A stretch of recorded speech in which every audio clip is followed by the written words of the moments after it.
I'm coming in hot. Coming in hot.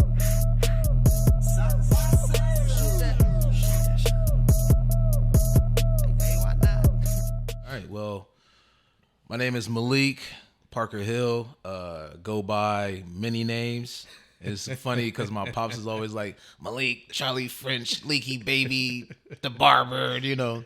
But my name is Malik Parker Hill. I go by Blenzel Washington, aka the Master Hairapist, and I'm the barber director, barber instructor at Johnny Matthews Hairdressing Academy, downtown Salem, and I'm opening up a hair lounge. It's called the Final Cut Grooming Lounge, and it's gonna be in Dallas, Oregon. We're probably about 30 to 45 days out until we get things rocking and rolling. But Sweet. yeah, so I got that going on at the moment. I also have it's called the Final Cut Grooming Concierge Service, and I work with wedding venues. Oh, okay. Where let's say the brides, the bride and the bridesmaids, they always get the extra glitz and glamour, right? Yeah. So I wanted to take it to the men now, So I pull up with my briefcase, my lights and cameras and hot towel machines and facial steamers, and then I go take care of the groom and the groomsmen. Yeah. So I got that business as well going right now. So I'm really excited for that. So and I got some really cool things going on. I'm really excited for it too, just because, the growth in the last, say, like 2 years has been like the word astronomical. So that's the fun stuff I got going on. Will you once you open up your spot in Dallas, will you not teach at the school anymore, or will you keep doing that? Yeah, I feel like I'll keep being in that position. Okay. My goal is to obviously have my hair lounge still be directing at the school, making sure I'm still training those who are getting ready to go into the industry. Gotcha. You know what I mean? Gotcha. And again, being the owner, I'm also going to be cutting in there too. Okay. But it allowed me to actually have, good, what would I call it? Transition time for students who are coming out of school to have a place to go to. Also, because I understand what it means to have mentorship. That's like long time mentorship. It doesn't stop. Once you enter the barber industry, it doesn't stop. You always need that mentor. And I can speak from personal experience with that. So that's my plan, is to make sure like I'm still at the school, doing my barber lounge, my concierge service, and I do a bunch of stuff. Like I said, I even do cranial prosthesis. I don't know if you know what that is. No, explain that. It's they're hair units. Oh, that's what you're saying when you went down to LA with. Yeah. So men, women, kids, it don't matter. If you cannot grow hair for whatever reasons, medical, you just hereditary. I'm able to give those people hair, like real human hair. Wow. You can get anything you want: slick back, comb over, dreads, braids, waves, you name it, I could do it. Okay. So you'll be doing that out of the Dallas shop? Yeah. Okay. Yep. I'll be offering those services. Okay. And looking forward to working with individuals who have cancer, let's say. My father had cancer, my cousin had cancer, and my mother had cancer. So I've seen people go through the whole process and transition to losing their hair. Yeah. So I'm like, dang, that's something that's like, it'll change you, And so, one of my main goals is to be able to work with, let's say, like Dornbeckers. Okay. To be able to work and just give my time to those kids and anybody who's in that in the place. Yeah. My time. Yeah. Some service. Yep. Put a smile on their face. Like I know how important it is to have a good fresh haircut. Yep. And so if they lost their hair, it wasn't their choice. Yeah. But I know I have a choice that I could give you some hair. Yeah. And give you whatever you want. Yeah. You may have never had braids in your life. I'll give you some braids. You know what I'm saying? Give you a comb over fade. So like those types of things. Like when it comes to the cranial prosthesis, that's more the medical term. Okay. And then you'll hear people in barbershops more so call them hair units or hair pieces. Okay. But that's one of my specialties. Okay. Yeah, I just had a guy in that chair a few weeks ago, and he sits on a board of a foundation here in town.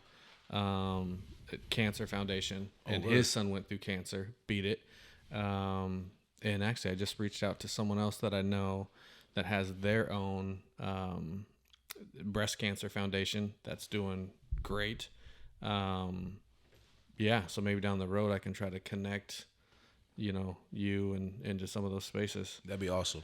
That's something that, like, man, every time I talk to someone, they say something like in a space where I'm like, man, I don't even think about that. But yeah, that's a real thing. Like, lose your hair. Like, what do you do? Or do you just keep it bald? Or, I don't even think I would have thought like, well, I don't have to just stay bald. Like, I don't even know if I would have thought like I can go have someone give me braids after this.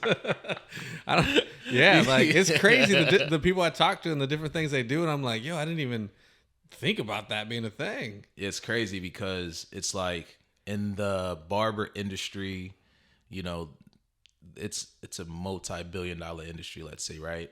And not only are you able to get, like, women have been doing it forever, extensions, weaves, wigs, right? Yeah. Now you can get scalp pigmentation. You can get a tattoo hairline, tattoo your whole scalp, So, I would say this.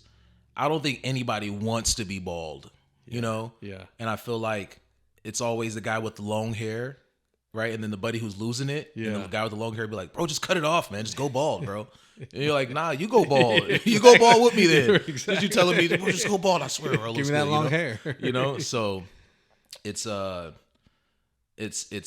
crazy how it's evolved. You know what I mean? Like, from let's say there was different sprays, Beijing, different things like that people would use, but it didn't look like hair. You could tell that it was like sprayed on, bro. That's paint, Yeah. But now it's like you can get the tattoo and it looks pretty real. You can get the what is it called? Like the actual surgery where they can do the, what's it called? Scalp transplant, let's say. Okay. Where they cut a piece of your scalp in the back and put it in the front, and then the hair in the back resistant to the chemicals in the front, so your hair grows. Gotcha. But I always would think to myself, like, that would hurt. Yeah. Yeah. Two, what if it doesn't work? Yeah. Like, what if it doesn't work? I just got this scar on my head now. Yeah. And that may take months, let's say, right? But when it comes to cranial prosthesis or hair units, you give me 3 hours. Okay. You give me 3 hours and you'll be looking fly. Okay. So no pain. I'll need some time, And that's something that, like, if they don't want it, you can remove it as well. Oh, 100%. Okay. But the thing is crazy, I'll tell you, if you had hair and you lost hair, right? If you lost it, right? And someone told you, I can make you look like how you look back in the day, They'd be, a lot of guys be hesitant, like, nah, I'm not with that, da-da-da. Yeah. But then, like, I've had clients where they'll see one of the homies, right? And I'll hook him up. And then they're in my inbox like, yo, is it private? Like, is it like confidential? I said, look, there's always confidentiality in everything I do, Yeah. And they be like, all right, well, I think I might want to try it now. I'm like, oh, because you seen how the homie looked when I lined him up and brought him back to life. He looked like Back to the Future, Michael J. Fox, And yeah, man, it's dope, bro. It's dope. Yeah. Well, that's cool because you're doing something you already are passionate about with hair, but then tied to the cause of if they lost their hair. Yeah, like, that's super cool to be able to be like, yo, we can get that back, in a sense. So yeah, that's sweet. Yeah, that's something I wouldn't even really think about. Like, I'd probably just be like, well, I guess I'm bald. Until you bump into Blenzel Washington. He was like, Blenzel? Yeah, that's me. Well, that's sweet. So yeah, that'll be a nice little, like, funnel with directing at the school, building those relationships, knowing the quality, and then potentially some of them sliding over to Dallas and kind of helping get them rolling over there. 100%. I mean, that's a nice little. I almost view that like a farm system or a minor league, where, like, you're training them up, to be ready to really do it. Yeah, that'll be nice little. I mean, right now I just had a new cohort start, so I probably had 11 just start, have 14, so I got 25 barber students that I teach by myself. Wow. Train them with a fade system that I created, a fade system that's guaranteed to work. So it's like I know, like I kind of can see who's who, let's say, right? But at the end of the day, like everybody has a starting point, but not everybody's gonna finish at the same time. So everybody has their own peaks. Yeah. Right. So it's like I can see which ones are gonna peak sooner. I can see which one's gonna take a little longer, but I guarantee you if they stay consistent, they're all gonna peak. You know, but me myself, to know like I only have so much space, but I do know that if I'm prepping these students, right, and giving them a system and a formula that works, that when they get out there in the real world, I tell them, look, place the guide, get you a guide, and never lose your guide. And if you get lost, you know what you can do? Always go back to your guide. And they go, whoa, that's like life. I said, it's like life, ain't it? Crazy, right? I always telling them, I said, this is like life. I'm telling us it's like life. So, to be able to prep these students and then know like I can, a couple can come over to the lounge, but then also when they go out there in this industry, that they have something they could take with them. Yeah. Something that I designed, drew out, mapped out, sat there for forever. And like I have like a crazy mental way of how I do hair and how I do my designs and fades. And I just teach it from that, like drawing my haircuts out, erasing for the designs. And I'll tell them this eraser and this clipper, right? They're the same thing. They're like, what are you talking about, Lee? Like, I'm like, listen, they're always like, here we go. And they just like buckle up. Like he's about to say some stuff. I'm like, this is an eraser. This is a trimmer. What do they do? They're like, it erases the pencil and this takes away. I said, no. This clipper erases hair. And they're like, what? I said, this pencil eraser removes lead. I said, it's the same thing. So I said, if you look at these two tools and you look at them the same and you practice with the pencil and an eraser, you could do the same thing with this clipper. And they just go like, whoa. Next thing you know, I just have my students they're like, their minds be so blown. But then I'll see it click, and next thing you know, they're fading, doing designs. I'm just like, oh wow, you know what I mean? So yeah. And you started. That's where you trained at, right? Yeah. 2000. I want to say it probably was the beginning of 2015 because it was back then. Like a 9-month course. Now they're in and out in like 5 months. I don't know. It's crazy. They're just in and out. Okay. But then I graduated. So 2015. I graduated. So yeah, because when you got here, you didn't realize that I kind of knew you. Because I think what it was is I was working downtown, and one day, like I was like, man, can I just walk somewhere and get a cut? And I think I just rolled up. I didn't even know what that was. Mm-hmm. Like I probably just Googled something, or I think I was over on State Street. And then just rolled up in there, and then you cut my hair one time. And that's crazy, bro. And so like, and then I see your stuff on social media, and now with this thing, I'm trying to connect dots, and it is nice to be able to, when I have people on that I don't really know, like where someone else goes, oh yeah, I know them, like okay, like let's get them on and whatnot, and so. Yeah, it was when I saw your stuff and you commented on Lacey's and I was like, man, I think that guy cut my hair one time, like, and now he's the director over there. But I was like, I swear he was just starting out whenever that was. Yep. Which, yeah, dang, that would have been 7 years ago. Yep. Yeah. 7 years ago, man. I done traveled around the world and came back. Who would have thought? Never would have thought. No lie, never would have thought. That I would have been in this position, I graduated 2015. After I graduated, I went to like the best shop in town, hands down. It was Q's Barbershop. Went to Q's fresh out of school. At the time, I just got these brand new contacts. They're glass lenses. So like I would get like eye infections and ulcers in my eye, and I didn't even know what was going on. Really? Oh yeah. But I was like, I can cut. But I'm like, in school, it's different than being in a shop. In the shop, it was high paced, fast paced. The volume was crazy. Started tripping out. I was like, I don't know if I can handle this, But everybody's like, Leek. And then I was selling tickets to my concerts too. Okay. So I was doing the entertainment company, and I was doing the barbering. Okay. So I did shows with like Tyga. Okay. We did shows with Kid Ink, Nipsey, like all these different artists. We were doing shows with them, and I was selling tickets So I would have a bunch of people who would come get haircuts, but they would want to buy tickets, you know? And so I was still getting like familiar with different hair textures and stuff like that, you know? Yeah. So I would take like hours to cut hair in the shop. And then from there it was like this buildup of pressure and anxiety and all these different things. I was just feeling this pressure, like, you know, even with like just family life, you know? And then let's say left Q's.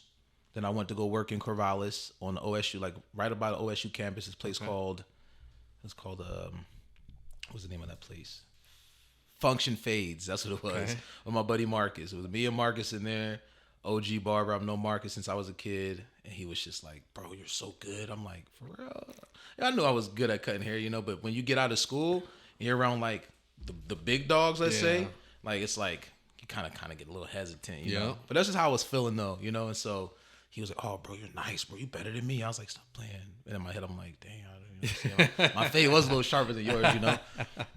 But I went from, you know, cutting Q's, Corvallis, then ended up just cutting out of my garage after that. I was like, you know what? The owner ended up selling the house.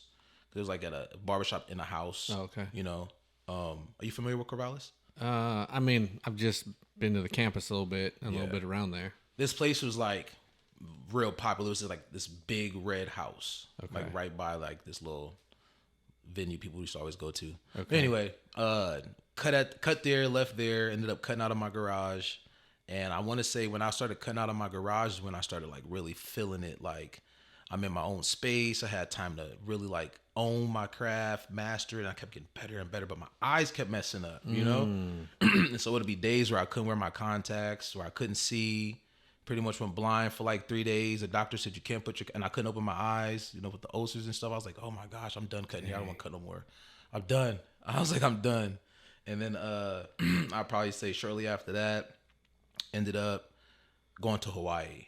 So that's what took you to Hawaii. I went to Hawaii. I say like, you know, life happened, you know? Yeah.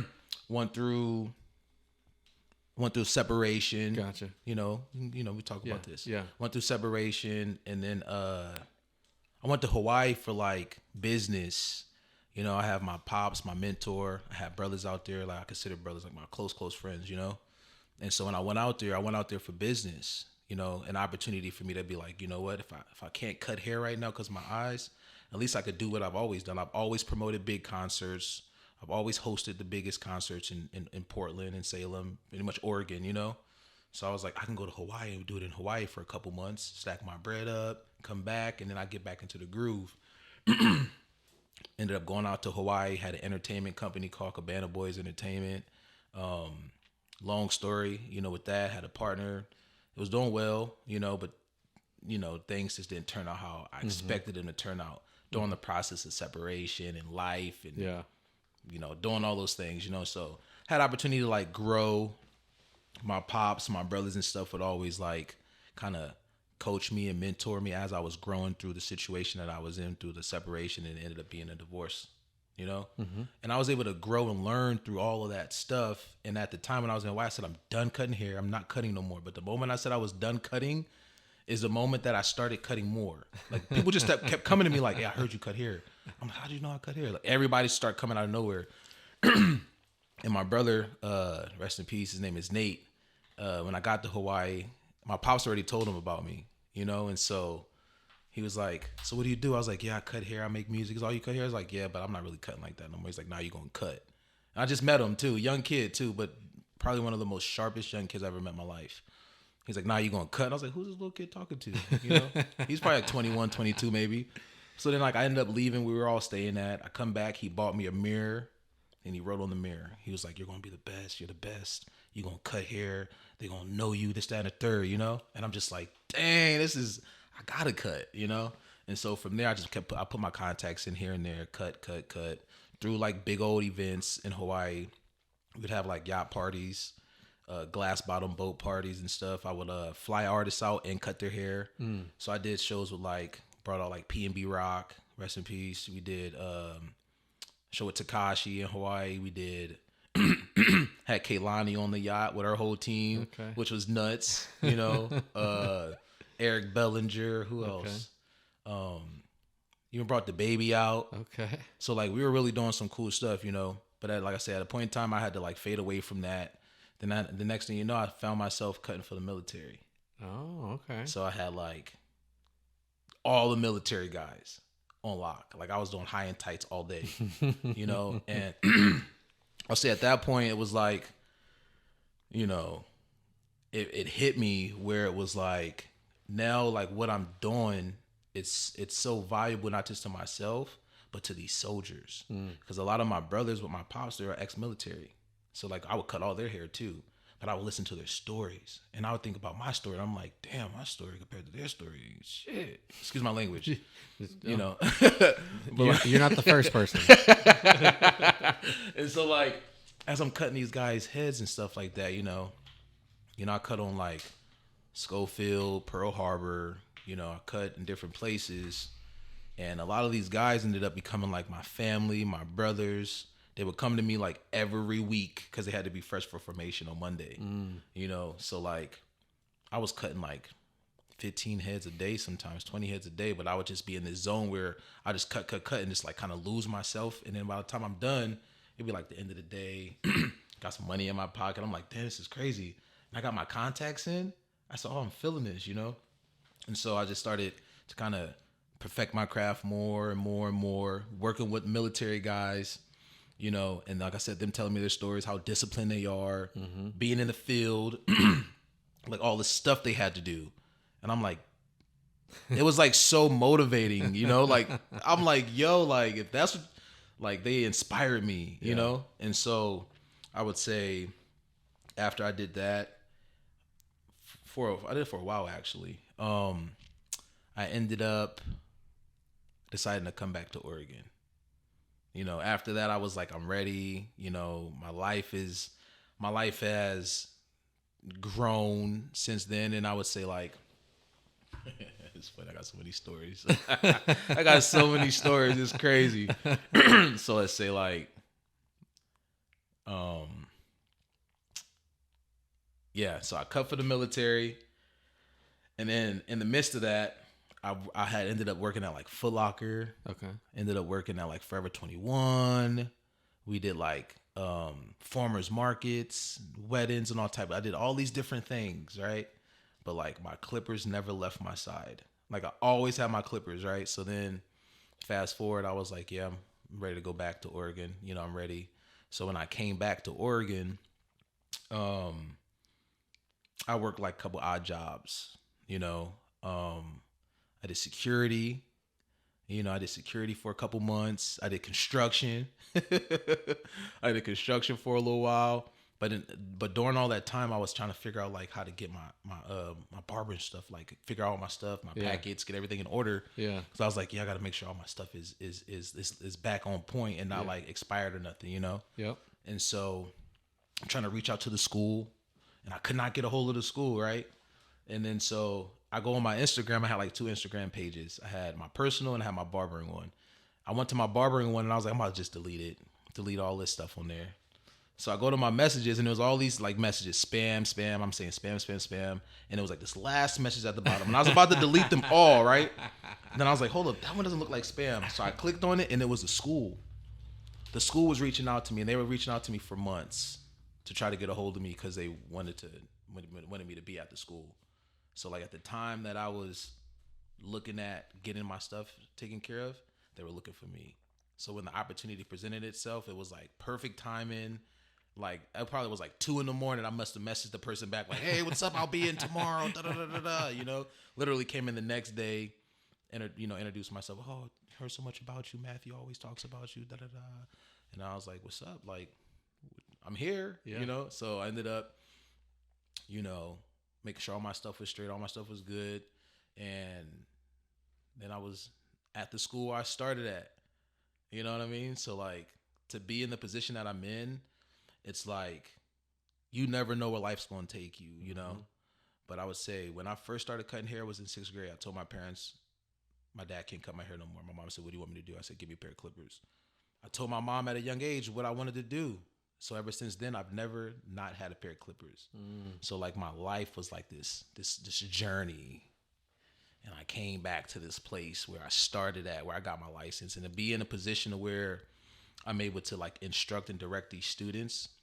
I feel like life is a bunch of experiences, you know, and based off your experiences, how I get to know you, how we can relate, right, through experiences. And I feel like for me to be in the position that I'm in, I have all these experiences, and sometimes my students be like, I don't believe you type stuff. I'm like, well, let me show you this video or this. They're like, why are you here? You've done all that. I'm like, these are things that I've done, but you know, this is who I am. I'm here, you know?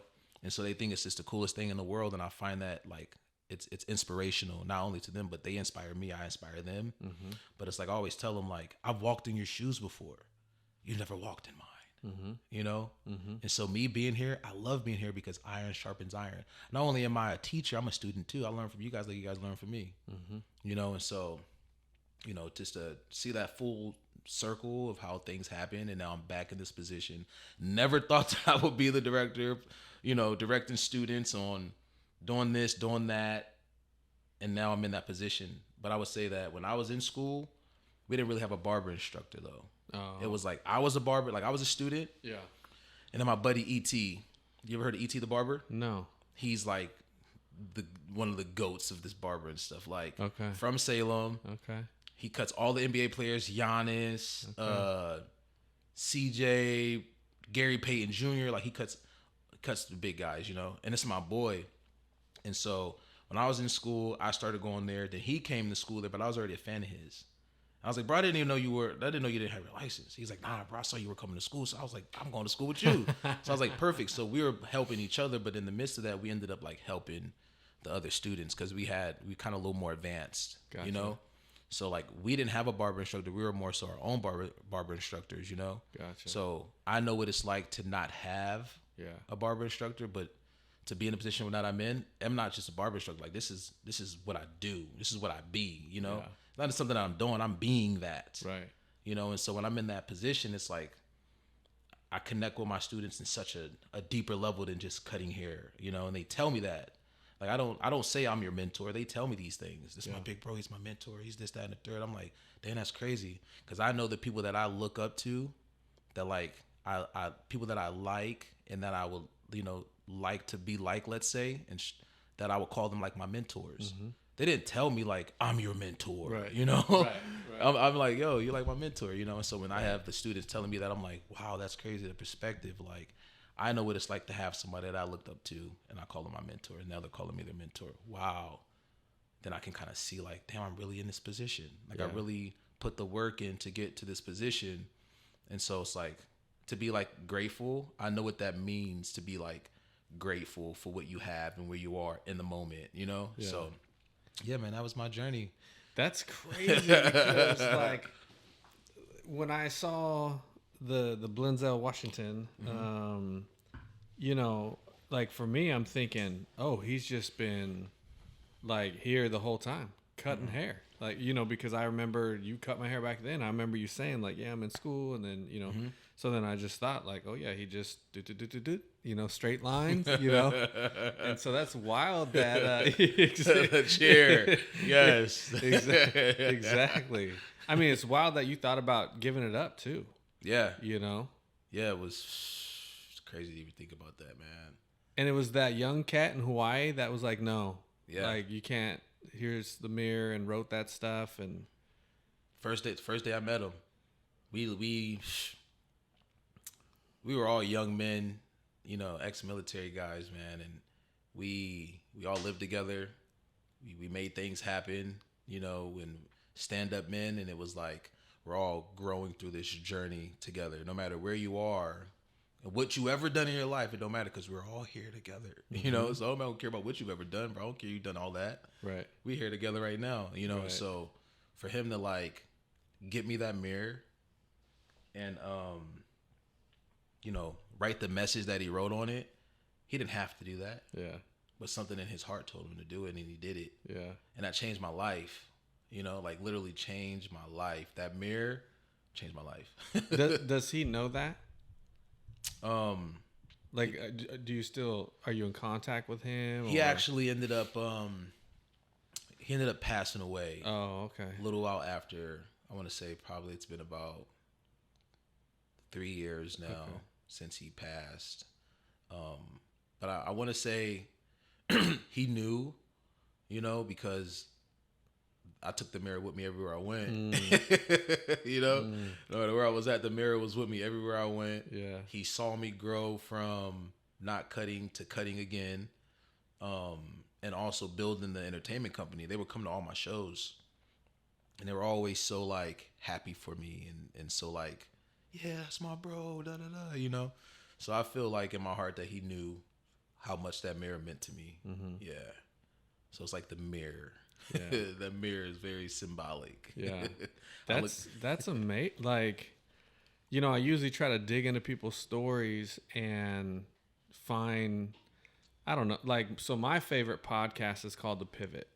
And it's with 3 former NFL dudes. And I don't follow very many, but theirs is my favorite. And one day I want to get at them. But their premise is digging into people's stories. And I mean, they're famous and whatnot. So they're, you know, interviewing Kevin Hart and Shaq and all the famous people.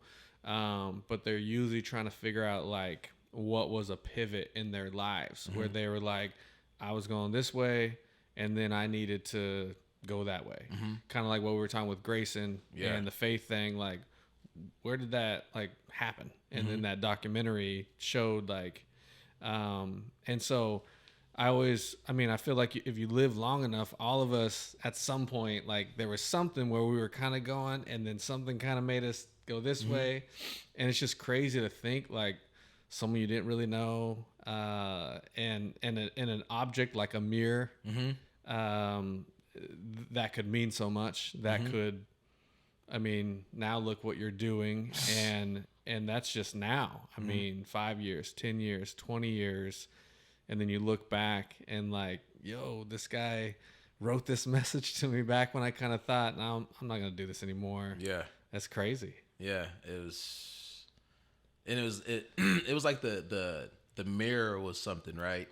But the message that he wrote on the mirror, like I could see myself in the mirror as I was reading the message. So it was like the message was for me. It was like deeper than that, you know?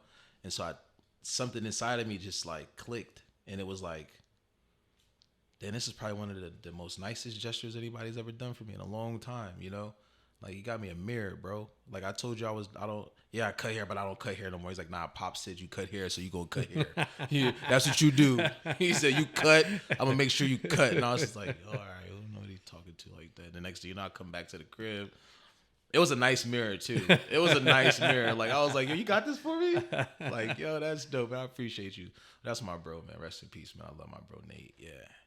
That's you know, something for people watching or listening. You never know the gestures that might have an effect on someone. You know, and I think it might be easy to be like, oh, I got to do this grand gesture. But like, dude just got a mirror and wrote a message from his heart, what he felt like you needed to hear. And that had so much impact. Yeah. Yeah. Just something simple. Yeah. So much impact. Yeah. And it's crazy. Like I said, it's a mirror, you know. So many people are afraid to look in the mirror. You got to face yourself. Every day you got to face yourself. Yeah. So like that mirror is so meaningful. And mirrors, like I say, just a mirror in general, you know. Like when I'm cutting hair, like right now I cut hair, like say I do like my concierge service.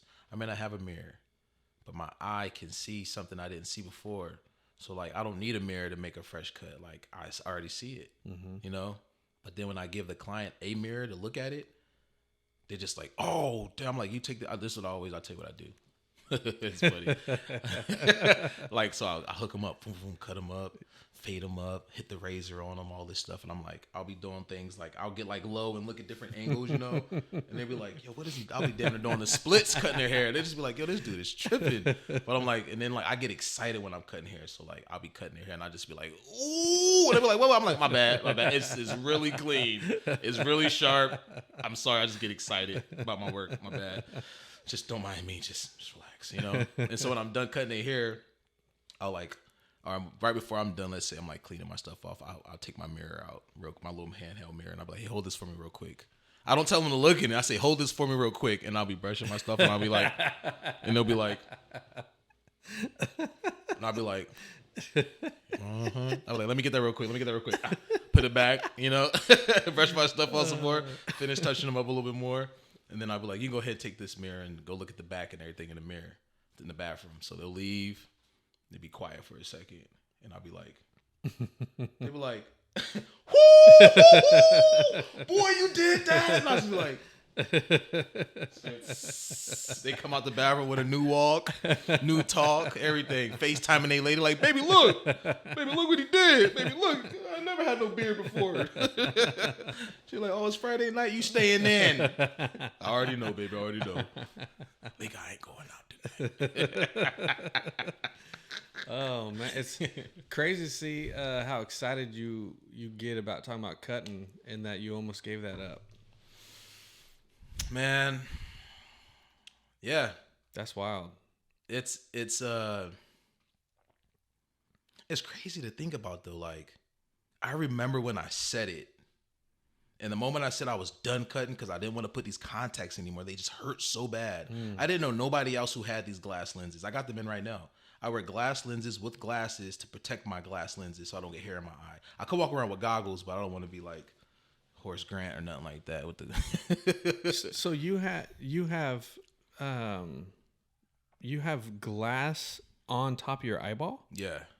It's about like this big too. Like, it's so crazy. Like, the process of me putting my contacts in, like when I show my friends, they just kind of like, whoa, like you have to do that every day. I have to do it every day and take them out. Like, so like my glass, the contact is like a bowl. It's like this big. Not like this big really, but let's say it's this big. Yeah. So I gotta take my contact, I gotta put it on a holder. So I put the contact on a holder. Then I gotta fill it up with filler fluid, right? Then I gotta take it on the holder and I gotta go and like pop it on my eye, and it just goes right. And the next thing you know, I blink a little bit and I could see everything, like military grade, like Terminator. Like, I see every little teeny dot. Really? And then when I have to take them out, and the thing is this, they get dry too. They're glass. So like, if I get a piece of hair in my eye, it's a wrap. It's like somebody's just like, arr. So like, I gotta keep like eye drops on me often. I gotta always be making sure my eyes are, you know, moisturized. But like, to take them out is scary. Because when I first got these, I got a daughter. So I'll tell you what happened. I have a daughter, right? Mm-hmm. 2 daughters, 7 and 14. My youngest at the time is when I got these. So like, I'm rocking her to sleep at night. Her mom's worked like the late shift, so like I had her overnight type, you know. So I'm putting her to sleep, and then I fall asleep and wake up, and I'm like, my eyes, because it was brand new. I've never had contacts in my life. So then I go try to take them out, and I just remember the doctor saying like, be careful when you put the plunger, because you got to pop them out with a plunger. Be careful when you put the plunger on your eye, because if you put it too close to the middle, you can pull your eyeball out.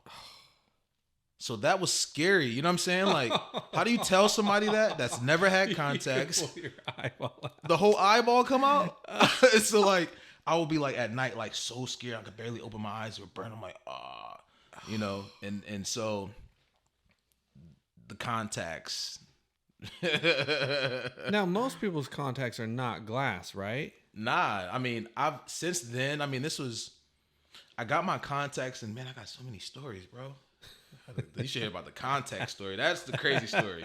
So I ended up getting I'll tell you because we got time. Yeah. My contacts, right? I always cut hair. I never not cut when I was younger. I always had my clippers.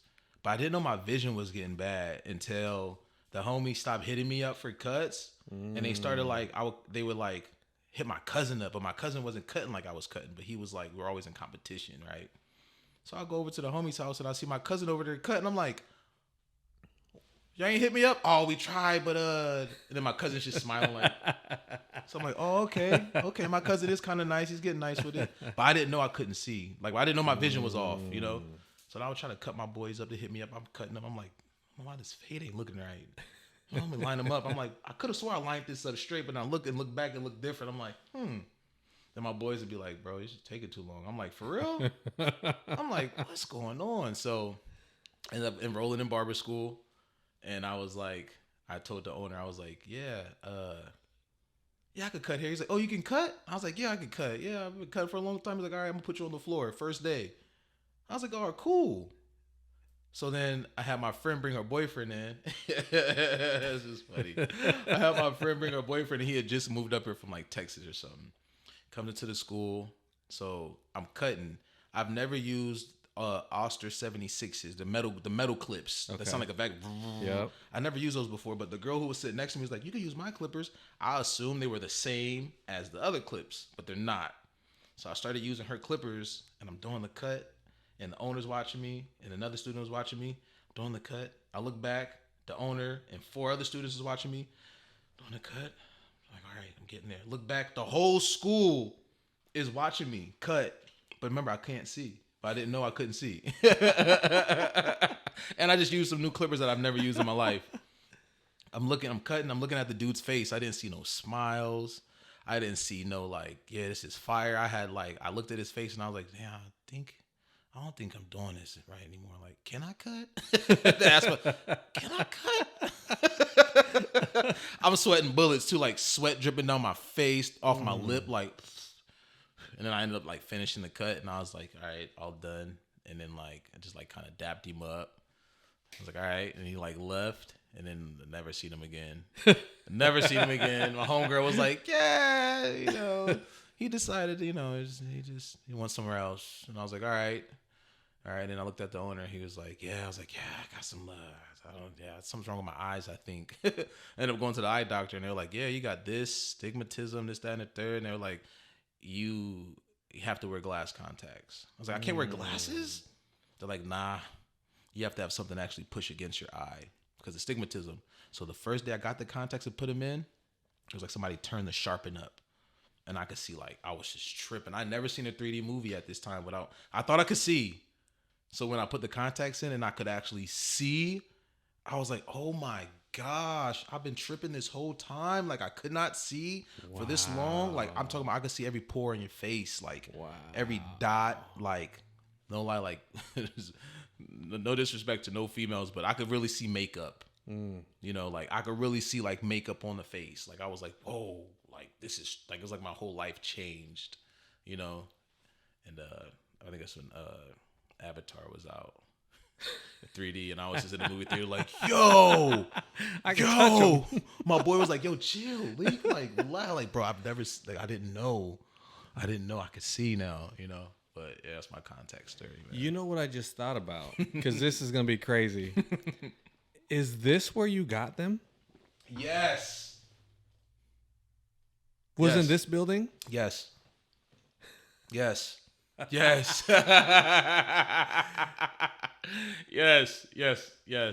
That's why when I like pulled up and I seen the sign, I was like, this is my eye doctor's office. So I like parked in the spot I always parked in. Like I parked there and I was just like sitting there for a second. I'm like, all right, this is strange.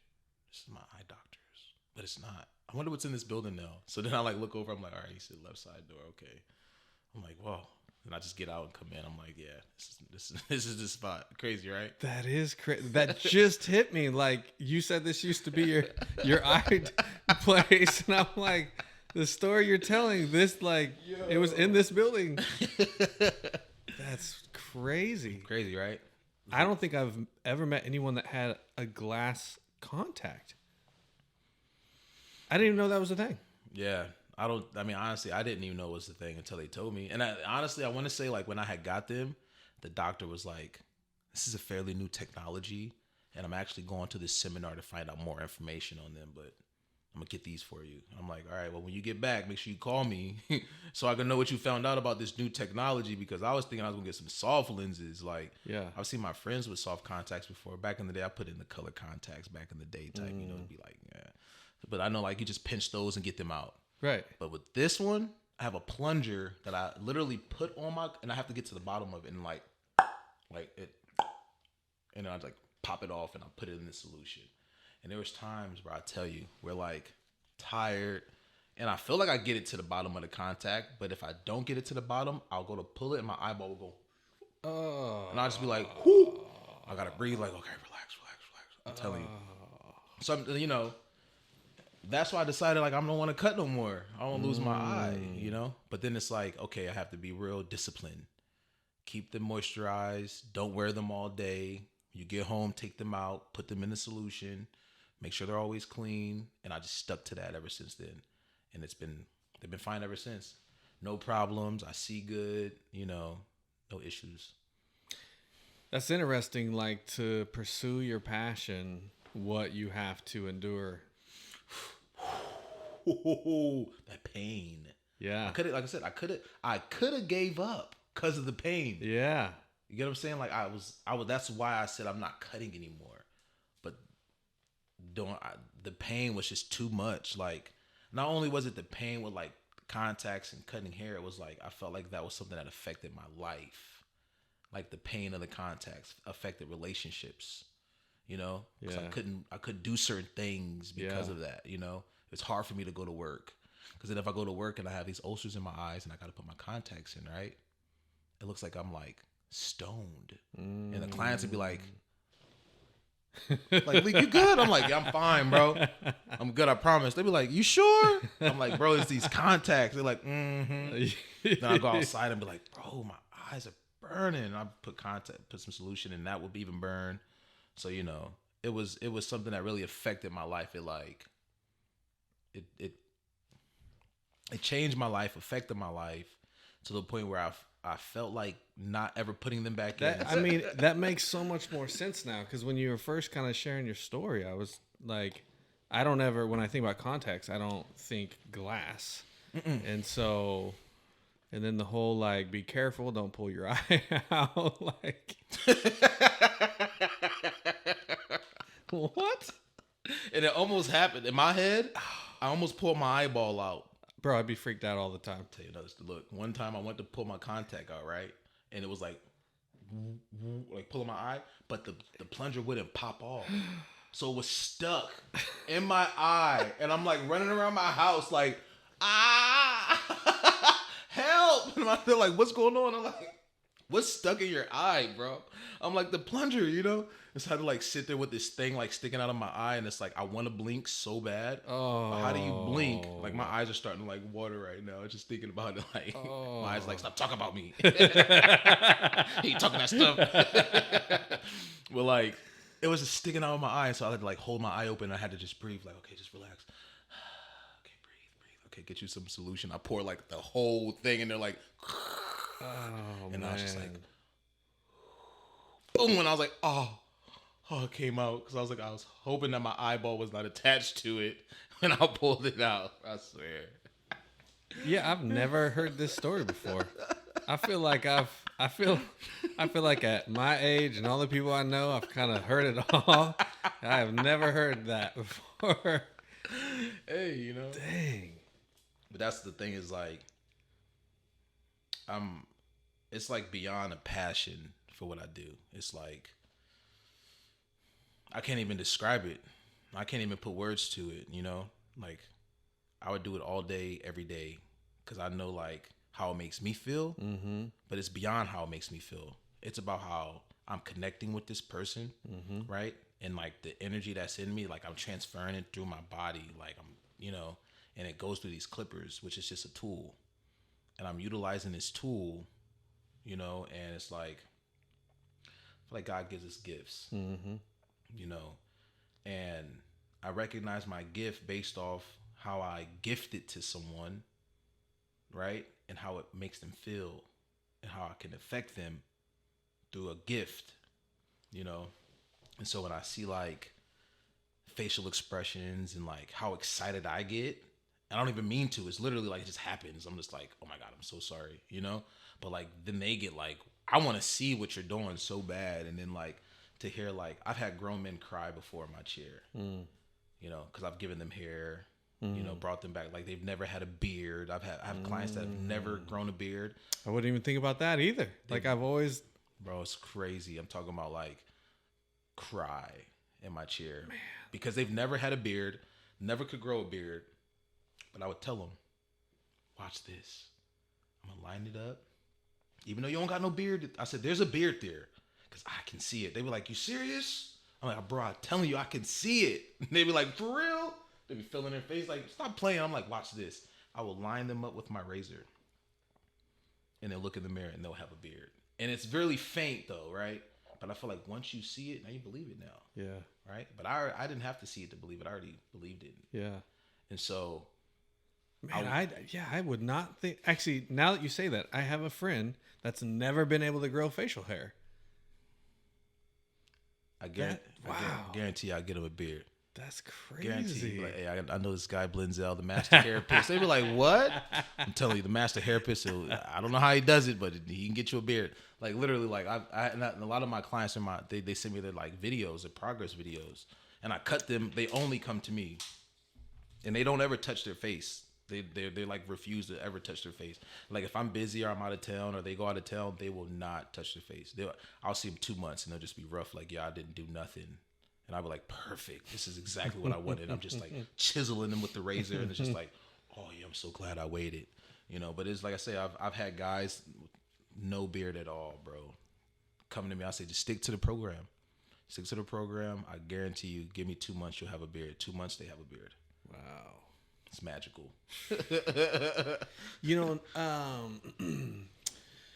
an Instagram account that I follow, and I don't follow many, but his is probably my favorite account, and it is a barber.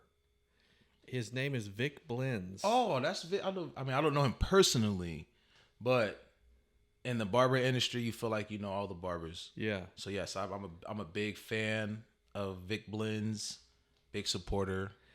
It is. I saw his stuff in a feed or whatever, I don't know, a couple weeks ago, and watched one of his videos, and it's just another like those simple things, and yet like I found myself just swiping through all his, like watching another one, watching another one, like because most of the stuff, to be honest, on social media is dumb. Yep. Like what I'm trying to do with this podcast. Like I've been telling people, like social media is fast food, and it's like just okay, next, you know. And this, what I'm trying to do is like this is not fast food. Nah, these are like deep fine dine cuisine. You know, like yeah, like this is like we're gonna have a real meaningful conversation. And so I feel like I'm fighting that animal that is just entertain me for 5 seconds and I'm moving on. But with his stuff, like I don't very often. I'm like, yo, I'm just watching this guy's stuff. And like I would have never thought barber and then just walk up to random people on the street and say, yo, can I give you a free haircut? And then sits them down and ask them questions like this. What's your name? What are you passionate about? What do you want to do? Yep. And now, I mean, he's got quite a following. I mean, now it's the whole thing. But man, I really dig, like, it's just crazy. Like I would have never thought, take some clippers, have a meaningful conversation, video it, and I mean, boom. Different people I'm interviewing, and you know, a lot of times I think it's easy, like I've talked to multiple contractors, it's easy to like get in your space and feel like, well, this is like just what it is and this is all I do. Where it's like, no, you could blend other things in whatever you do. 100%. And put that passion and put like something different into it, and people pay attention.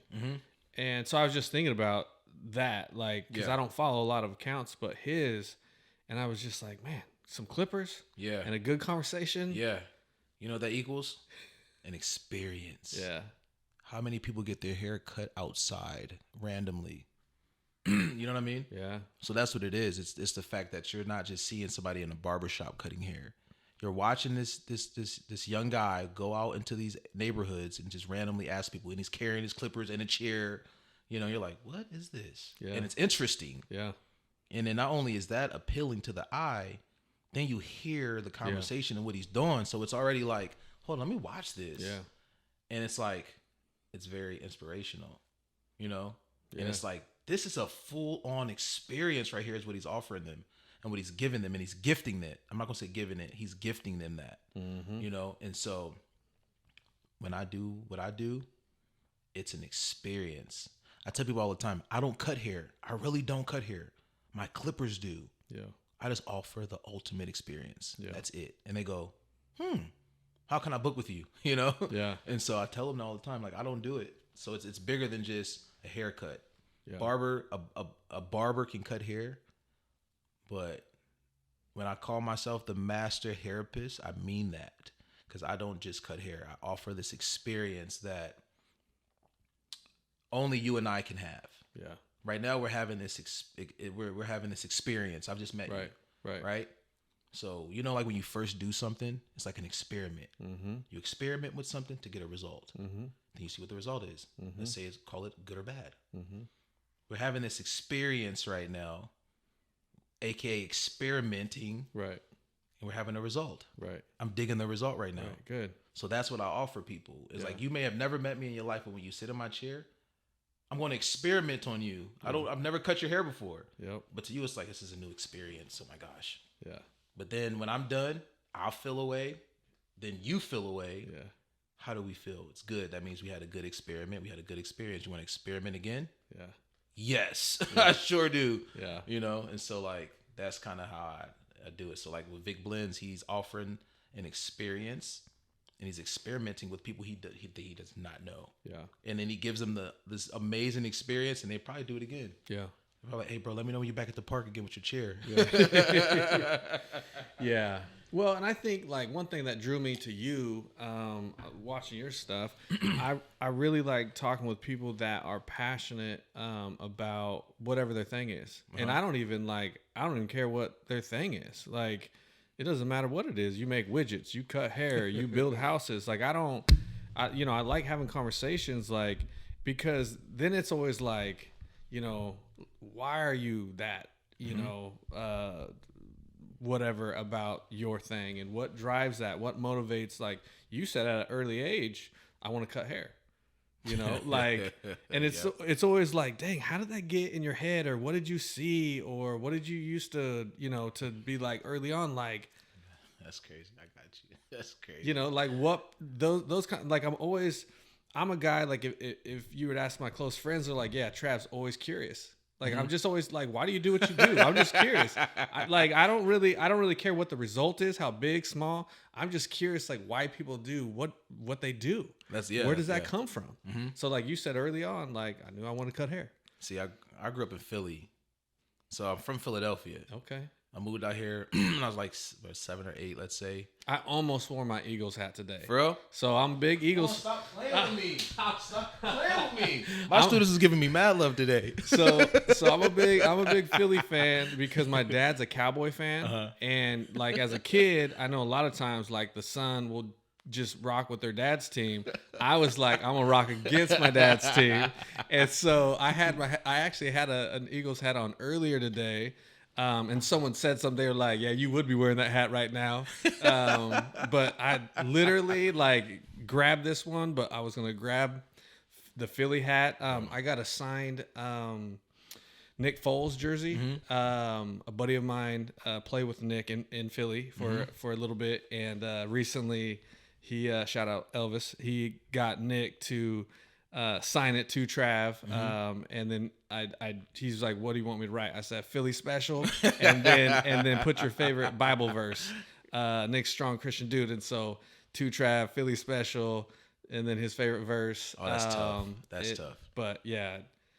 So I'm a big Philly. It's funny you say that because I almost wore my Philly hat. See what I'm saying? See, we're experimenting right now. See what I'm saying?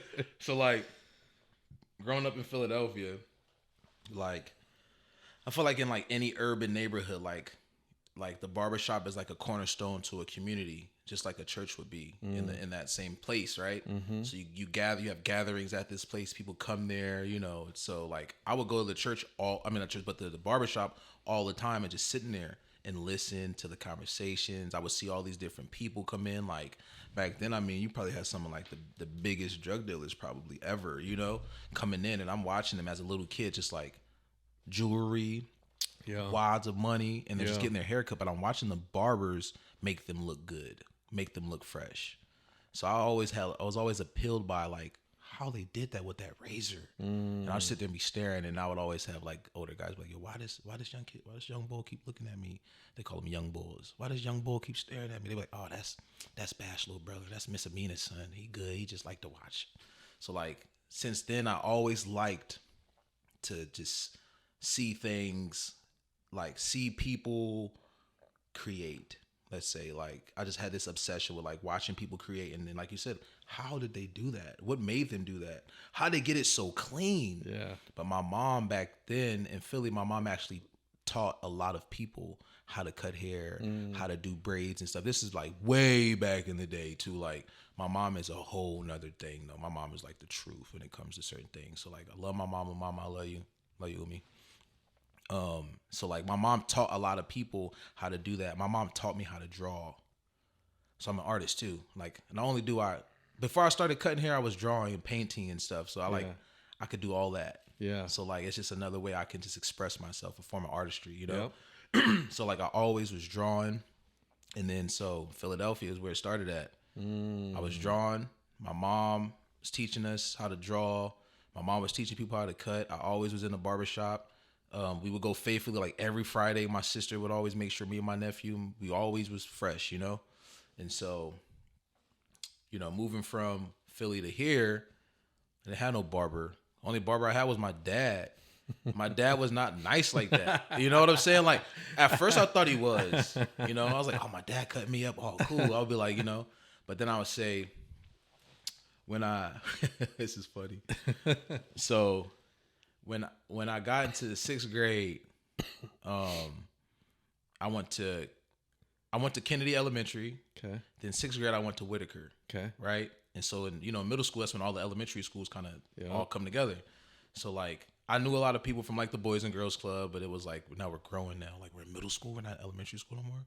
So like, everybody had fresh cuts. And my dad had cut my hair first day, 6th grade. And I'm like looking at everybody's cuts. I'm like, dang, like, what is that? I'm like, what's that called? They're like, oh, it's a fade. This, that, and that. I'm like, okay, so they do call it the same thing that they call it in Philadelphia, like an uptown fade, temple fade, temp fade, different terminology. Gotcha. So I'm like looking at them like, dang, like, I thought my dad was getting me fresh.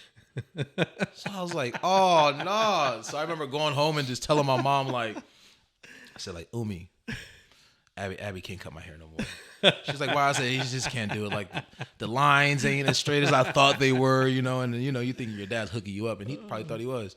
So I was like, all right, well, what you want me to do? And I was like, you give me some clippers? She's like, all right, but if I get you these clippers, that means you got to cut all your siblings. And I got mad brothers, though. I got like 8, 9 brothers, to be honest. Wow. 6 sisters. Wow. Huge family. I got more than that. So, like, and then, so when my mom got me the clippers, I had to cut all my brothers. Then I started cutting all my friends. So, yeah, it was just literally like perfect. And I would cut myself, you know, cut my own hair, you know, and then it was like my other buddies, they had their clippers before I had mine. So now it's like we're battling, like, whose clippers are the sharpest, you know? And so like, I would like try to figure out how can I make my clippers sharper? So I would like, this is before YouTube too, like unscrew them and like move stuff around. And I remember my buddy's clippers were so sharp that he would like cut you. But we're kids, like, we didn't care. It was, after the first day it was sharp, the next day it was scabbed up. You know, so I remember I did that to mine one time, and I was cutting all my boys up, like boom, boom, boom, boom. The next day, we go to school, everybody had a scab line up. Everybody was cut red. It's all red and cut up, and they're like, Leek, look what you did. I was like, it looked sharp last night, you know? So it's like trial and error type thing, you know? But 6th grade, got active. Ever since then, I always had my clippers, the gray Andes liners, had those. Had probably some like, maybe some like Walmart clippers probably that I don't know how I was cutting hair.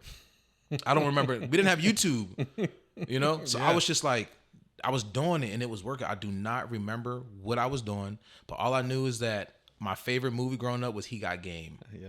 And I gave all my friends the He Got Game cut. You guys all get the Jesus Shuttlesworth. That's all I'm, you know.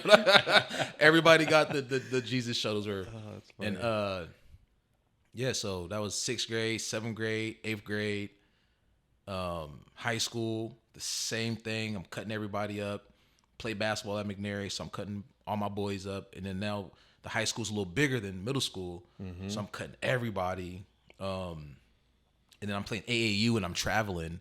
Played for for a couple different AAU teams. Played for ICP. You ever heard of ICP? Yeah. Oh, yeah. Portland played for ICP. Yeah. That was probably one of the dopest AAU times I've had in my life. But I always, like I said, I always carried my clippers with me everywhere I went. So then, like, yeah, college. And then when college came, I got a full ride to play basketball. So I played at Umpqua. Okay. Then I tore my meniscus first year. I was the first player recruited. You know, had this big old plan. It was going to be amazing, you know. Ended up tearing my meniscus doing preseason workouts. But I didn't know. So I ended up playing the season with a torn meniscus.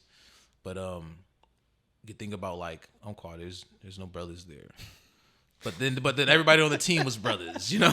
So it's like, who's gonna cut us? I'm like, you know, I got these clippers. You know, they're like, dang, you kind of nice. So I'm cutting everybody up. You know, I was captain of the team. So, like, I would just set up shop and just cut everybody. I've always cut hair. It's crazy just to talk about this because, like, I'm going back in my memory bank. Yeah. I'm, like, putting all these memories back together. So I'm, like, remembering. I'm just like, whoa. Like, these clippers are like my best friend. I swear. They always looked out for me. Make sure I had money in my pocket. Make sure I looked good. My friends looked good. They never talked back to me. Like, they're my best friend. You know? But so let's say this is crazy. So Umpqua had my clippers. Then tore my knee. Moved back to Philly with my family, and then had my clippers there. I'm back in the shop now, studying. You know, looking around. Now they see me all older now. You know, bigger. How's Oregon? How's basketball? I'm like, yeah, you know, I tore my knee, da-da-da. And at the time, too, my older brother, him and Rasheed Wallace are best friends. So my brother and Rasheed Wallace played against each other in high school. Gotcha. You know, so, like, everybody knew my brother. So me playing basketball, everybody was like, oh, that's dope. You like your brother Kareem, you know? And so, like, I go back. I'm there for a little while. End up moving back to Oregon. And then I got another full ride to go play at Wenatchee. You ever heard of Wenatchee up in Washington? Yeah. So I ended up playing up there, and damn, it's crazy. Brought my clippers with me there, you know. Captain of the team. We had a squad too. It was really dope. Guys from all over, you know. But again, I cut everybody. Yeah. I don't know how. I don't even think YouTube was back then either. Yeah. I make it sound like I'm really, like, ancient, but I'm not. I promise. I'm very young. Yeah, you make it sound like you're my age. Right? I'm like, they're like, YouTube's been around forever. We probably had something else back then. Probably, like, I don't know what we used to watch back then. But yeah, I just was cutting. I don't know how I was doing it. Yeah. You know, that's why I say God gives you a gift. Yeah. And I don't know how I was doing it. I was just doing it. I didn't have no hesitation. I wasn't afraid. I wasn't nothing. I just knew that it was going to happen. No matter what no matter what cut you want, if you show me a picture, I'll do my best to get it like that. And I was just making cuts happen. Yeah. And then, yeah, that's where it started, man. Back in Philly. Man. Philly boy. The original Fresh Prince. That's too funny, too. I was going to wear my Philly hat. We had a dude on our hoop team, McMinnville. He was a few years younger than me, but he always cut everyone. Mm-hmm. And so that was nice, always having Jason there because we were always lined up. It was always fresh. He always had the clippers. Yeah. Yeah, that's crazy. When I have people on, like how you're like, man, like you don't always just think about your past like that, you know? And so when I have people on and I'm always like, tell me the story, it's funny to watch you guys like go, oh yeah, and that and that and yeah, that's why I did that, and that's why this is awesome. Yeah. You're like what you do, like you're in such a amazing position because I feel like success and failure dwell in the same place. Like you can't be successful without failure. Like you won't even know what success is. Yeah. So like to be able to like you ask these questions, let's say, right? For me to be like to go back and be like, whoa. And start bringing up all this stuff and remembering these things and like talking about it. It's like it's like evoking this emotion inside of me, right? And I have this feeling that's like, dang, like I made it this far. Like I'm still going. Yeah. Like you grown through all this stuff. Yeah. Like and you're still here doing what you love to do. Like, yep. There's no way you cannot be grateful. There's no way you can't be thankful to be like, who would have thought that I would have been here? But that's why I say like. I journal all the time. I'm a big journaler. I journal every day, and so like That's why I say my clippers are my best friend, because I've always had clippers. You know, I feel like success and failure dwell in the same place. Like, you can't be successful without failure. Like, you won't even know what success is. Yeah. So like, to be able to, like, you ask these questions, let's say, right, for me to be like, to go back and be like, whoa, and start bringing up all this stuff and remembering these things and like talking about it, it's like it's like evoking this emotion inside of me, right? And I have this feeling that's like, dang, like I made it this far, like I'm still going. Yeah. Like, you grown through all this stuff, Yeah. like, and you're still here doing what you love to do. Like, Yep. there's no way you cannot be grateful. There's no way you can't be thankful to be like, who would have thought that I would have been here? But that's why I say, like, I journal all the time. I'm a big journaler. I journal every day, you know? And so, like, that's why I say my clippers are my best friend, because I've always had clippers, you know? I didn't even have shears. I don't even think I even used shears. I probably used like school scissors to cut hair, like, and, you know, I didn't know what shears were, you know? Yeah. But like, the clippers though, like, have always been with me. So like, what you do is amazing, because like, you bring things out of people that may have lied dormant, right? But because you're asking these questions and you put us in a chair, you take us back. Yeah. I remember when I was sitting in a chair when I was in first grade, second grade, you know? So I'm like, I can go back and be like, dang, I remember. Whoa. So it's like, for me to be able to talk about this stuff right now, it's like, it's emotional, Yeah. but it's like joy. Yeah. If I give it a name, it'd be joyful that I'm like, that I can, like, I have I give thanks that I'm able to remember this stuff. Yeah. Some people don't remember 2 weeks ago, Right. you know, but I can remember when I was in the first grade, second grade, all these different things, you know? And so like, to be able to bring this up, be asked these questions is so cool, because it reminds you where you've come from. Yeah. And that's what's important, is to always know like where you come from, where you've been, and where you're at and where you're going, Yep. you know? So yeah, man. Yeah, this weekend I was over at the coast, and we were with some friends, and the guy, the husband, he has been on here, and he was like I told you last week when Kara came in, she had no idea who it was. Just like you had no idea, like, who is this dude doing the podcast? I was like, dang, you taught you hoop? and so my friend was like, we were talking about that, and he's actually starting a marketing company. And so he was like, yeah, man, like, you could be making a bunch of stuff about me or whatnot. And I actually told him, I said, part of my blueprint here, part of why I'm doing this, and eventually I'll get more into sharing my story, but it's even like redemption for me, and going back and like asking people about their journey. When I started thinking about a podcast, you know, I watched the different big podcast people and try to get their advice, like, what should you do? The Gary V's of the world or whatever. Yep. Like, okay, if you're going to do one, you know, and everyone's like, well, talk about something, you know. Well, I have failed a bunch. I have started businesses and grown them, and they've went out of business. I've had a marriage and it had failed, and I've been divorced. I've had a house foreclosed. I've had a vehicle repossessed, and kind of everything in between. You know, I'll say now I'm kind of on that upswing again, but appreciating it a lot more than I did the first time. Understanding what it is, giving credit where credit is due. You know, 100%. I always tell people I only do this because my wife is like the backbone to all this stuff. And Daniel, who does all the editing, like, I couldn't do it without him. And so, you know, this is like, as much as it is for the other person, I love it too, because I get so much out of it. I get new advice. I get a new perspective. You know, people see the world differently. I love hearing stories. I love storytelling.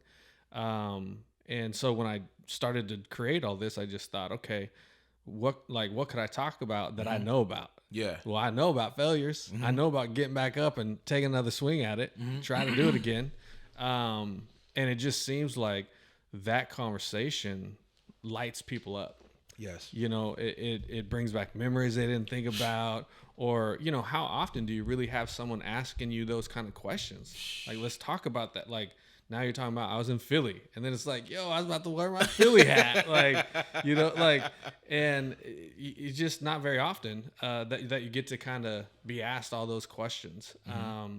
And so, yeah, I love doing it. I'll definitely say, like, this is my thing. Like, I've told people I finally found my thing. Yeah. I'm 40 years old.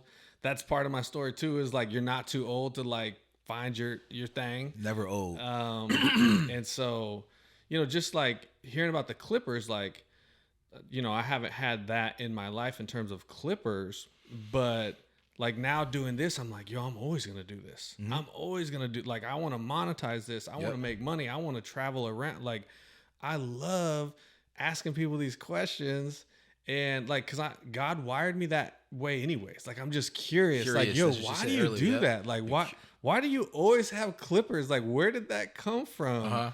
And I just think that that's so important. Like, people sharing their story, and relating with people. And, I also think God wired us to like want to be heard, like want someone to like hear our story and listen to us. And I think we're designed that way. 100%.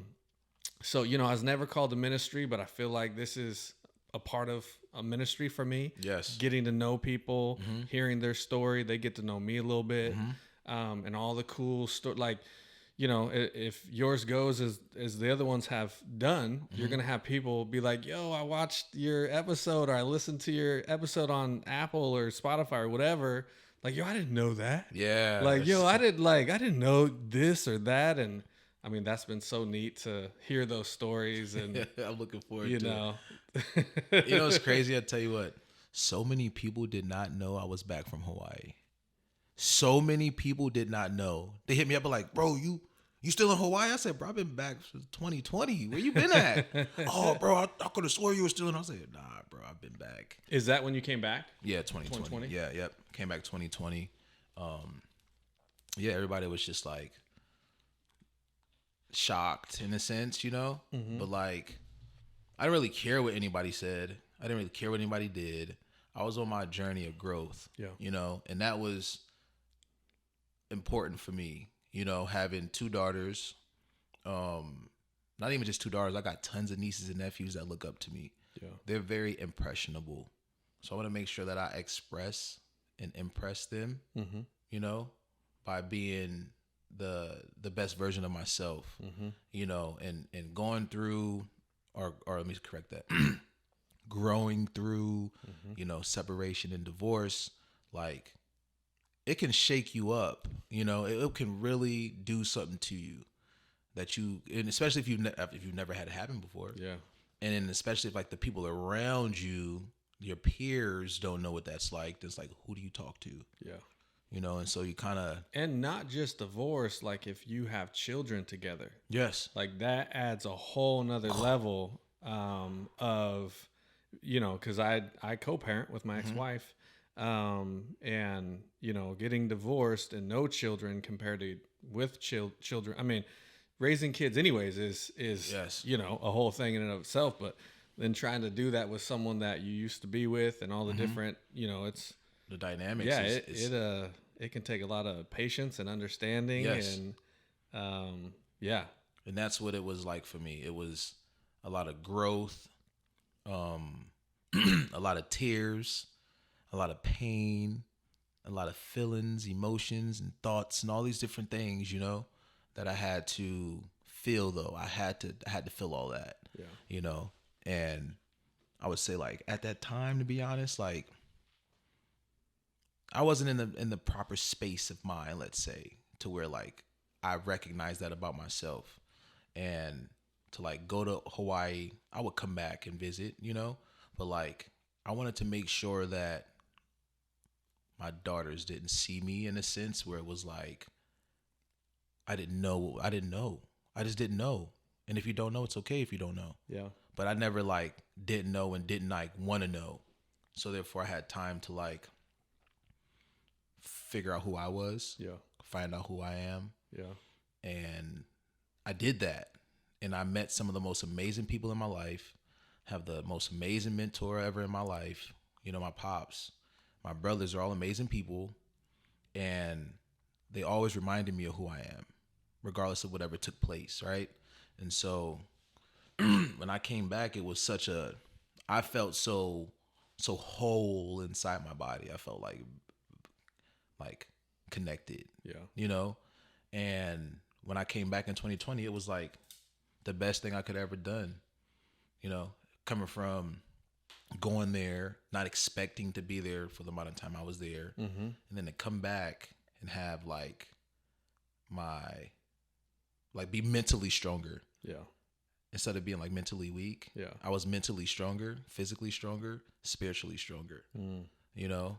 And I felt like that was something that was needed to have happen in order for me to be the father that I am, for me to continue to grow and be the best co-parent that I can be, to have like knowledge, wisdom, and understanding, you know. And that was something that was very important for me because I thought I knew, but I didn't know nothing. I didn't know I didn't know. Yeah. But then as I grew, I started to learn, study, you know, have like, you know, like counseling sessions with my mentor, and just like really had to like ask questions and talk these things out because I didn't know what was going on inside of me and mentally, you know? So I had these conversations, and it was so dope to have somebody that was like real with me. Like I had to like dead ass real. I had to say that, like, cause that's how real he was. Yeah. Like I'm talking about, like I would cry because I didn't know what was going on, and he would just be like, "Get that shit out. Yeah. Let it out. Yeah. Like you gotta let that out." Yeah. And I was able to express that and get it out. And then when I got it out, I would think to myself, like, I was really crying hard, Yeah. you know? Yeah. But after I felt better Yeah. because I was able to express those, the just whatever was lying inside of me built up. I was able to just get it out. Yep. Then I could talk clearer, you know? Right. And then as I kind of like shed all this toxic stuff that was around me, in me, or whatever, Yep. and then I was like refreshed, then it was like I could see clear, I could hear clear, like my skin was clear, like everything was clearer, you know? So I was like, you know, and I always like kept my daughters first, you know? Yeah. And so like I say, I journaled the whole time, every day. And it's always, my daughters are always my focus, you know? I give thanks for, you know, I'm grateful for my daughters, Malia, Mahilani, for keeping me focused and making me a father, you know? And I would always just write that every day, you know? And it was something that like kept me focused on like what's a part of me, Yeah. and that what I help co-create, Yeah. and to know like I have to make sure like I am in the best position and in space to provide for them, and not only provide for them, but to make sure that I can do my best to co-parent with their parent, with, you know, Yeah. their mom. Yeah. So, you know, it was life changing. Yeah. But when I came back from Hawaii, man, it was hit the ground running. I'm talking about like, since I've been back, like I said, I told you I've done all these different things. Like I've always been like, it's like I was changing the channel. It's Yeah. like I'm just watching the television. I'm just like, boop, boop, boop, boop. I'm like, change that one. But it was always like the common thread from every single channel was like clippers. Yeah. I'm working at Foot Locker, I got these clippers. Yeah. Doing security, I got clippers. Yeah. You know, like, what is these clippers? So the next thing you know, I find this channel, I turn it to, and I'm like, I like that. That's me. And I'm the Master Hairapist, and I'm training people, and I'm teaching people through my personal life experiences, because that's all I can teach them from. Yeah. Read out of a book all you want to, Right. but I have life experiences that I've gone through and have grown through that I can express to people in the industry that I'm in. And I feel like that's like sometimes the best teacher is experience. So, And the thing is, like, the industry that you're in, it could easily be overlooked. But like the way I see it is you get these clients that, like, for a certain amount of time, you have their undivided attention oh yeah, in this intimate space. Like, how often I don't let many people touch my head. You know what I mean? Like my real. wife touches my head, but like other than that, like it's like when you really think about it, like it's like, yo, no one else touches me other than my spouse. Like, you know, and so this intimate, like you're right here for X amount of, you know, minutes, whatever, an hour, whatever it is. And, you know, what are you going to do with that? What are you going to do at that time? Like, and so like with what you're saying, the experience and whatnot, you know, I like hearing that your outlook on life, like, yo, it's bigger than this though. You know, like, yeah, I'm gonna cut it up and line it up and it's going to be fresh. But just, there can be so much more though. Oh yeah. You got these people's attention, boom, they're here, and the conversations that can be had, build relationships. You know, I'm sure like you hear stories and stuff all the time because people are just sharing stuff. But you know, valuing that, like really, like I value this. I value you could be doing something else right now. The people that come and do this, they could be doing something else.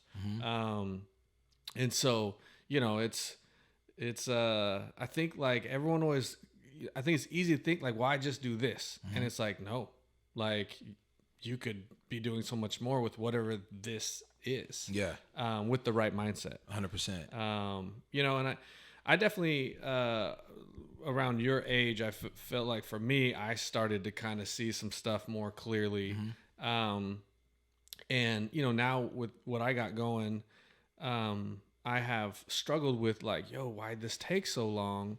But now as things are unfolding, I think I'm really seeing that I wasn't ready. And some of the doors that God's starting to open now, I'm like, yeah, I wasn't ready back then, but now I get it. I wouldn't have appreciated it back then. Yes. Now I appreciate it. Yes. Like now we can start to run with this because I'm ready to handle it. You know, it sounds like, you know, you're just scratching the surface with the new shop. And I mean, in 5 years from now, you could have multiple shops, you know, like, I mean, you're just getting started in a sense. I feel like I'm just getting started in a sense. 100%. 100%. Yeah. And that's like, how did you say that? You said you start to see things clear around my age, let's say. Yep. And that like, why did it take this long, right? I don't even look at time like that though, you know? I just look at it like it's going to happen when it's supposed to happen. Yeah. You know? And then I look at it like repetition, you know? Like I tell my students this. I say, I always be like, proper preparation prevents poor performance. So I'll say, I said the student who cuts hair for 10 hours, right? But he gets 1,000 cuts in. The student who cuts hair for 10 hours and gets 10 cuts in, who's going to be better? The one who had more reps. Right. So time is, you know, you can have the time, but it's about how you utilize it, repetition, you know? So it's like I'm always telling my students, like, your time is going to come, trust me. It may take longer than that person over there, but I guarantee you, if you put more reps in, it's gonna happen sooner than you could ever imagine. But don't ever feel like it's not happening because you're always in the happening moment. Yeah. So because we're always in it, we may not see that it's happening because we may be like, man, it's taking so long. Oh my gosh, man, like when's it gonna happen? Yeah. But just to know, like, I think it's happening now. Like, yeah. And then you take a break and you go. That's what I do all the time. Right? I say I journal, I meditate, I do all that stuff. I'm always meditating in my space, and I always can like tap in and be like aware of like things and be like, I can't believe I had like I'll sit in my lounge and be like, whoa, this is crazy. Like, for real, you know. And so I'm just like always just like just being aware of like where I'm at and knowing like, dang, 2 years ago, but what's 2 years, right? Yeah. Like 2 years ago, I was doing that. And I'm like, but I'm here now. Yeah. But I've been putting that work in. Yeah. I've been putting that work in, you know? Yeah. So like, man, this is cool, man. I appreciate you, bro. Yeah, man. This is cool. Like, I feel like I'm just chilling with the homie. Yeah. Like, I feel like I'm chilling with the homie. I mean, honestly, we know a lot of the same people. You know, I'm sure we crossed paths before with hoop. I mean, with your post about Phil, like I played with him, against him a little bit in the semi-pro stuff. Yeah. That was my boy. Rest in peace to Phil Nelson. He's a legend. You know, I grew up with Phil since 4th grade. We were the 2 tallest kids at Kennedy, and we would always battle. We either be on the same team or against each other, and the hoops were kind of bent, so we could dunk, and other kids couldn't. So we were like, and I was like, I'm gonna get one, you know. Yeah. And you know, He was tough. That's my boy, man. It was crazy because, like, I would say, you know, 2 weeks prior to finding out what took place, he came and hit me up. Phil would honestly hit me up all the time. Like, we would talk all the time. Like, he would hit me up and just ask me questions about life, you know. And so I'll give him the best advice from where I was, you know, my perspective, where I was standing at. And, like, he hit me up and was like, hey, yo, I'm trying to get cut up, bro. I'm coming down to the school. And so I said, bro, come see me, bro. I want to see you, you know. And every time I see Phil was always big hugs. But I remember we used to be, like, the same height. And then out of nowhere, he just, like, pume. And I was like, what the? I thought I was going to be up there with you, you know. And then it was like, I was so proud of him to, like, and just happy for him that how he was growing as a player, but like as a person, you know, he always kept it real with me too, you know. And so, like, to see him grow into the player that I was like, bro, you're dope. Like, you're so dope at hoop. Like, and he had this like swag about him too. Like, he knew it, you know. He was He did. did. It was the big boy. He was nasty. That was my boy. He could do everything. Yeah, he was cold. Yeah, man. I mean, just another reminder. Like, we don't know how much time we had. I mean, yeah, that was weird. Especially, like, I didn't know Lacey knew you, and then she shared your post, and then I was hitting you up about coming on here. It's just, man, just a reminder. Appreciate this. You know, we don't know. Get your reps in. Yeah. Get your reps in. Yep. Don't wait to get your reps in. Yep. The coach say, who's next? Me. Yeah. You know, like, don't wait to get your reps in. Like, you might as well get all the reps in you can now, so you can sit back and take a break later. Yeah. But until then, make sure you get your reps in all the time. Yep. Reps. Yep. Well, man, I appreciate it. We'll down the road, we'll do a follow up after the shop's opened up, and That's when we fly. You know, track. That's one thing I look forward to doing with a lot of the early people right now that I'm having on, that they're doing all the heavy lifting for me as we're building this platform. You know, but eventually, you know, I want to grow this thing huge. And get a lot of eyeballs on here, and then bring back all the people that helped start this sucker. Yeah. You know, and keep putting on Salem, you know. And I will be growing into the Portland space a little bit, but I live here now, and you know, yeah. I might pop up in Portland. You never know. I'm everywhere like the air is. You may be in Portland, like, Malik, you up here now? I'm like, hey, what's up, man? You know, Portland edition. That's actually that's actually where I thought, for some reason, I watched one of your posts and I thought it said it was in Portland. Yeah, I'd be everywhere. Yeah. But I really appreciate this opportunity, you know, just to get on here and converse with you. Yep. You know, I was really excited when you reached out. Like I said, I was already watching the podcast, and I was already thinking, like, man, I would love to get on this podcast. And then you hit me up, and I was like, yo, yes, sir. You know? So, like, yeah, you know, I'm looking forward to the follow-up. You know, I got the hair lounge, Final Cut Grooming Lounge. I got dope product coming out. I got my own beard line, Royal Beards. I'm going to have the oils, the washes, the lotions, the balms, like the self-razors, you know, the whole system for you to grow your beard. You know, I got that, you know, in the works, and that's going to be out by my birthday. I want to give a major shout out to somebody who's really inspirational to me. Yeah. Alexandria Victoria. One of the dopest stylists, multicultural stylists out of Tacoma. Okay. She's like the dopest inspiration. I'm talking about, she has it all. She's my friend. Okay. Like, super close. And she just, like, so inspirational. So when it comes to me doing what I'm doing, like, I really appreciate her friendship. And, like, to watch her do what she does, it's just really dope, because now it's like, I have a hair lounge. She's already had one and all this other stuff. So it's like, she's like, oh, you got this. it's gonna be fire when it open up too. I'm like, oh, So like, yeah, she's really pushing me to make sure I keep going. So I'm gonna give a shout out to her. Is she gonna come down at all? Yeah, I'm actually I'm gonna have her come down to the school and do like a super dope curly hair class for the students. I feel like all the students at the school need that, and she's like the perfect person. Like she's fire. She does weddings. She does like, she has her own hair lounge. She does photo shoots, models. Like she does like everything, and she's worked with some like really, really big names, and she's so humble about it. You know what I'm saying? So yeah, I'm gonna bring her into town. You think she wants to be on the podcast? Oh, she would love to be on the. Oh, she's a personality too. What? She would love to be on the podcast. One thing that I have been telling people is if you know any females that want to be on the podcast, and I've had some, and I got some more lined up. I got one coming Friday. That's definitely moving and shaking here in Salem. But it's not I don't necessarily run in female crowds, and so I'm always saying to people like, yo, if you know some females that want to be on, and let me know.